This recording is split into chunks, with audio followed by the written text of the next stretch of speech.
नमस्ते जी। पिछले 10 सालों से आप सबका इंतज़ार था कि ऐसा मौका कब आएगा कि मोदी प्रेस कॉन्फ्रेंस करेगा। आज आप सब यहाँ पहुँचे हैं। मुझे बेहद खुशी तो नहीं है, लेकिन फिर भी आपको बताइए आपको कैसा लग रहा है। बहुत बहुत शुक्रिया मोदी जी। हालांकि सवाल पूछना तो हमारा काम है। सबसे पहला सवाल तो आपसे यही है कि 10 साल से आप देश के प्रधानमंत्री रहे। आप दुनिया के, भारत के ऐसे प्रधानमंत्री बन गए जिन्होंने इतिहास रच दिया। 10 साल से आपने प्रेस कॉन्फ्रेंस नहीं की। आज आपको हमारा ध्यान कैसे आ गया? क्यों कर रहे हैं आप 10 साल बाद प्रेस कॉन्फ्रेंस? देखिए, पिछले 10 सालों से एक सवाल मुझसे पूछा जा रहा था। मुझे लगा पिछले 10 साल में मोदी प्रेस कॉन्फ्रेंस नहीं करेगा तो क्या भारत का विकास नहीं होगा क्या? क्या भारत के विकास को रोक लिया जाएगा क्या? क्या भारत का विकास प्रेस कॉन्फ्रेंस से होगा क्या? ये बहुत सारे सवाल मुझसे पूछे जा रहे थे और इसलिए मैं एक ही बात कहूँगा कि मोदी पिछले 10 साल से भारत के हर एक नागरिक का, हर एक वासी का विकास करने में लगा हुआ था। मैं 4 घंटे सोता हूँ जी। जब उठता हूँ तो बहुत सारे काम ऐसे रहते हैं जो मुझे देश के हित के लिए करने होते हैं। मैं ज़रूरी नहीं समझता कि प्रेस कॉन्फ्रेंस करने से कोई देश हित का कार्य होगा। आपके काल में ही पत्रकारों पर हमला हुआ है। आप प्रेस की आज़ादी को देखिए। हमारा जो इंडेक्स था प्रेस फ्रीडम का, वो कितना नीचे गिर गया है।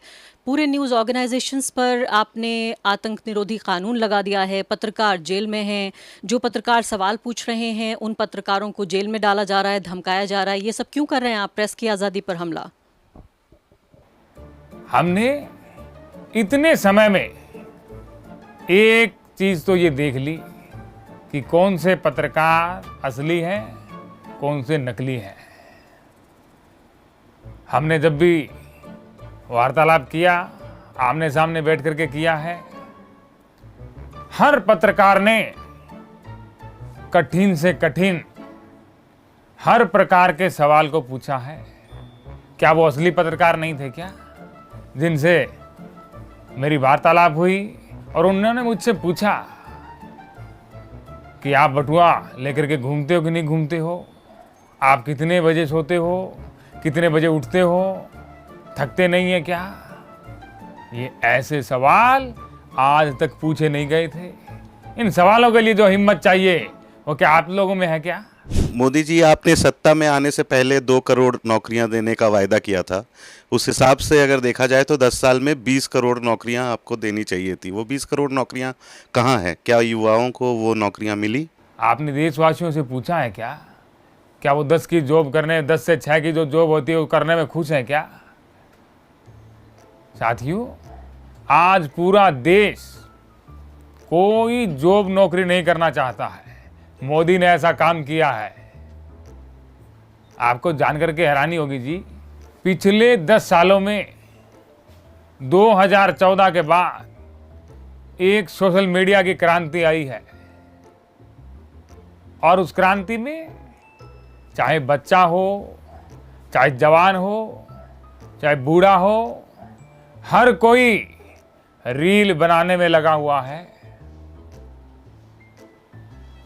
मैंने देखा पिछले दिनों तो एक चाय वाला बड़ा मशहूर हुआ। उससे जाकर के पूछिए क्या वो पढ़ा लिखा है क्या? क्या वो रोजगार मांगता है क्या? क्या वो नौकरी मांगता है क्या?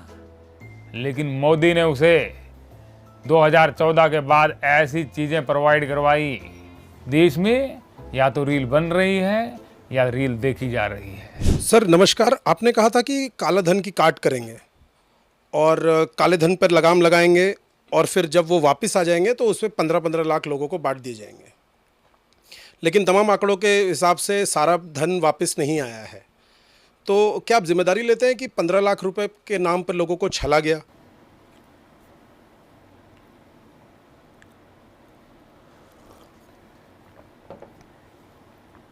देखिए, ऐसा है, कैमरा चल रहा है क्या? बंद कर दीजिए थोड़ा इसको। ये वैसे ही वार्तालाप करते हैं। क्या मैं आपको 15-15 लाख अभी दे दूं तो क्या ये बीच में सवाल डिलीट हो सकता है क्या, या आगे ना पूछा जाए? ऐसे आपको अगर ऐसे चाहिए तो मैं कर देता हूँ। ये थोड़ा सा सवाल बहुत पुराना सवाल है और इससे बहुत पीड़ा भी होती है। मोदी जी, आपकी पार्टी और आपके नेता और खुद आप लगातार कहते रहते हैं कि आप लोग देश को विश्व गुरु बनाएंगे। ये विश्व गुरु का कॉन्सेप्ट क्या है और आप कैसे साबित करोगे कि भारत विश्व गुरु बन गया है? ये हुआ ना सवाल, देखिए। अरे मोदी आपको बताएगा विश्व गुरु कैसे बना भारत। मोदी ने जिस दिन मैं प्रधान सेवक बना उसी दिन मैंने ये ठान लिया था कि भारत को विश्व गुरु बनाना है। भारत के किसी न किसी नागरिक से दुनिया का कोई भी व्यक्ति कुछ सीखे। और इसलिए आज 2024 आते आते मुझे ये कहने में बहुत खुशी होती है। पिछले कुछ सालों पहले मेरे मित्र बराक ने मुझे कहा था कि मोदी तू तो बहुत काम करता है रे, तू तो विश्व गुरु बना करके ही दम लेगा। और आज जब बिल भारत आया, बिल गेट्स की बात कर रहा हूं, मेरा तो पुराना यार है। बिल जब भारत आया था तो मैंने बिल को बताया था कि बिल, अगर इस समय में जीना है, अगर इस समय में उठ खड़ना है, अगर इस समय में चर्चा का विषय बनना है तो एक मैं तुम्हें सिखाता हूं। बिल ने बड़ी हैरानी से पूछा कि मोदी ऐसा क्या है जो तू मुझे सिखाएगा? मैंने कहा वो एक चाय वाला बहुत मशहूर है। बिल बोला तुमसे भी मशहूर है क्या? मैंने कहा वो बहुत मशहूर है। बिल जब जाकर के उसके साथ वीडियो बनाई, बिल के सारे रिकॉर्ड टूट गए और बिल ने कहा मोदी तूने हमें बहुत अच्छा सिखाया है। और बिल कोई छोटा व्यक्ति नहीं है जी, पूरे विश्व में भारत का डंका बजा और आज गर्व के साथ हम कह सकते हैं कि पूरी दुनिया को हमने सिखाया है कि किस प्रकार से वर्तमान में जिया जा सकता है, किस प्रकार से रीलें बनाई जा सकती है, किस प्रकार से वीडियो बना करके चर्चित रहा जा सकता है। और आज पूरी दुनिया हमें देख रही है और पूरी दुनिया वीडियो बनाना सीख रही है, कंटेंट क्रिएट कर रही है और दुनिया कह रही है मोदी जी आपसे बड़ा कंटेंट क्रिएटर सिखाने में हमें कोई नहीं है। क्या ये विश्व गुरु नहीं बना है क्या भारत? मोदी जी, ये बताइए कि विश्व गुरु की बात तो चलिए, आपने जो भी जवाब दिया वो दिया कि हम रीलों के विश्व गुरु बन गए हैं, लेकिन ये बताइए कि आप जब आए थे सत्ता में, आप कांग्रेस पार्टी के भ्रष्टाचार से मुक्ति दिलाना चाहते थे, गरीब लोगों को आप अमीर बनाना चाहते थे। आपने कहा हवाई चप्पल पहनने वाला हवाई जहाज़ में उड़ेगा। अब ऐसा लगता है हवाई जहाज़ का किराया इतना हो गया है कि हवाई चप्पल खरीदने के ही पैसे बचेंगे। अब जो खाई बढ़ गई है अमीर गरीब के बीच की, आपके जो परम मित्र हैं, दो लोग खासकर कारोबारी मित्र, उनमें से एक के यहाँ शादी होती है तो आप बाकायदा डोमेस्टिक एयरपोर्ट को, जो बड़ा ही संवेदनशील एयरपोर्ट है, उसको आप इंटरनेशनल बना देते हैं।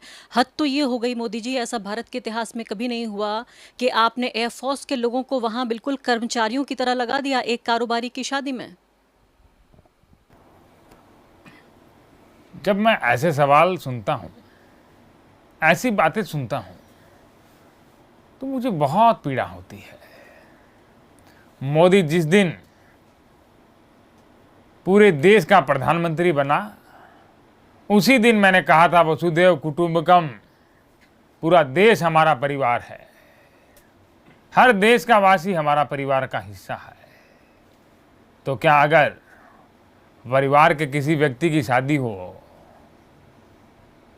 तो उसमें क्या परिवार के सारे सदस्य कार्य नहीं करेंगे क्या? मुझे आपसे जरा जवाब चाहिए जी। क्या आपके घर में शादी होगी तो क्या परिवार अलग से बैठेगा क्या? क्या आपके घर में शादी होगी तो कोई कार्य नहीं करेगा क्या? कोई पाकिस्तान से लोग आते क्या? कोई चाइना से लोग आते क्या? कोई बांग्लादेश से लोग आते क्या? किस प्रकार की बातें हो रही है? हर देश का नागरिक उस शादी में वीडियो देख करके खुद को सम्मिलित पा रहा था। और जिस आप जो एयरफोर्स के लोगों की बात कर रहे हैं, जो गए थे उन्होंने तो बहुत वहाँ पर मनोरंजन किया। जो नहीं गए थे उन्होंने मुझसे बोला कि जी हमसे क्या गलती हो गई थी जी, हमें भी भेज देते। तो ये पूरे एक परिवार में मैं हिस्सा मानता हूँ। मोदी जी, आप राष्ट्रवाद पर लोगों से वोट मांगते नज़र आते हैं हमेशा ही, लेकिन हम देख रहे हैं कि जो चीन है वो लगातार अपना अतिक्रमण बढ़ाता जा रहा है। अक्षाई चीन क्षेत्र हो, अरुणाचल प्रदेश हो या दक्षिण जो चीन सागर है उसे वो अपने क्षेत्र में शामिल करके एक नक्शा तक उसने जारी कर दिया आधिकारिक तौर पर, और आपकी सरकार सिर्फ लाल आंखें दिखाती रह गई। इस पर आप क्या कहेंगे? देखिए, कुछ बातें ऐसी होती है जो प्रेस कॉन्फ्रेंस में नहीं की जाती, लेकिन अब 10 सालों में पहली प्रेस कॉन्फ्रेंस है तो मुझे करनी भी पड़ेगी। मैंने काफ़ी दिन पहले उन्होंने फ़ोन करके जवाब दे दिया था। मैंने कहा, चेंगवेई मामाची सांगची दे गंजोई। तो इसमें कोई बड़ी बात नहीं है, मैंने उनको जवाब दिया है। ऐसे क्या देख रहे हैं जी? इसका मतलब भी बता दीजिए। देखिए, आपको समझ नहीं आया? मैंने तो पहले ही कहा था कि जो जिस भाषा में समझेगा मैं उसको उसी की भाषा में जवाब दूंगा। तो ये चाइना की भाषा थी, आपको कैसे समझ आएगी? मोदी जी, आपने इस बार नारा दिया है अब की बार 400 पार, लेकिन अगर आप चुनाव हार जाते हैं तो क्या मतलब सियासत से संन्यास ले लेंगे, राजनीति छोड़ देंगे? प्लान क्या है आपका? देखिए, अब की बार 400 पार की बात हो रही है और मोदी का एक ही नारा आज तक फेल नहीं हुआ है। मोदी ने अगर बोला है अब की बार 400 पार, तो ये मोदी की गारंटी है, और गारंटी पूरी करने के लिए मोदी कुछ भी कर सकता है। लेकिन फिर भी 2 चरणों के चुनाव के बाद थोड़ा मुझे भी ऐसा लगने लगा कि अब उम्र हो गई है तो थोड़ा 4 घंटे से ज़्यादा सोया जा सकता है। तो ऐसा ही होगा कि अगर कुछ ऐसा नहीं हुआ तो हमारा क्या है, मोदी तो फकीर आदमी है जी, झोला उठा करके चल देंगे।